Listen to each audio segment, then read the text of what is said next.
द्रौपदी चीरहरण महाभारत की घटना है। द्रौपदी पंचाल देश की राजकुमारी थी और उसका विवाह अर्जुन के साथ हुआ था और अर्जुन ने द्रौपदी को स्वयंवर में जीता था।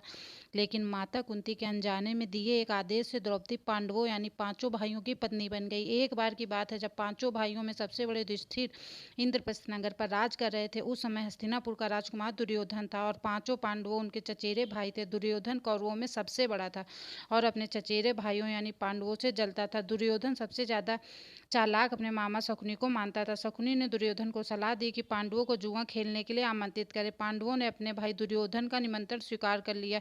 उस सभा में भरत वंश के शासक धृतराष्ट्र, भीष्म पितामह, द्रोणाचार्य, महात्मा विदुर जैसे महान लोग उपस्थित थे। शकुनी मामा ने छल कपट से पांडवों को हराना शुरू कर दिया। इस खेल में पांडव अपना राज्य हार गए। धर्मराज युधिष्ठिर ने स्वयं और अपने चारों भाइयों को भी दांव पर लगा दिया और हार गए। अंत में जब दांव लगाने के लिए उनके पास कुछ नहीं बचा तो उन्होंने अपनी पत्नी द्रौपदी को भी दांव पर लगा दिया।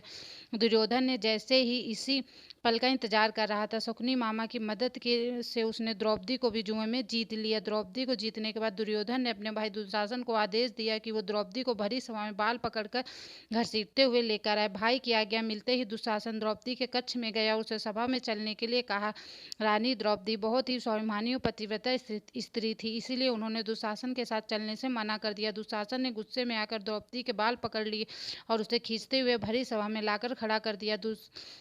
दुर्योधन ने दुशासन को आज्ञा दी कि द्रौपदी को भरी सभा में निर्वस्त्र कर दे। दुशासन ने जैसे ही द्रौपदी को वस्त्र को हाथ लगाया, द्रौपदी ने श्री कृष्ण को मदद के लिए पुकारा। श्री कृष्ण अपने भक्तों को कभी नाराज नहीं करते। कृष्ण ने जब द्रौपदी की करुण पुकार सुनी तो उन्होंने द्रौपदी की साड़ी को बढ़ाना शुरू कर दिया। दुशासन द्रौपदी की चीर को खींचता रहा, लेकिन वो जितना खींचता वस्त्र उतना ही बढ़ता जाता। अंत में दुशासन थक कर हार गया, किंतु द्रौपदी का वस्त्र हरण नहीं कर सका। ऐसा कहा जाता है महाभारत युद्ध के पीछे सबसे बड़ा कारण द्रौपदी चीरहरण है। अगर आपको ये स्टोरी पसंद आई हो तो कृपया लाइक, शेयर और सब्सक्राइब करें।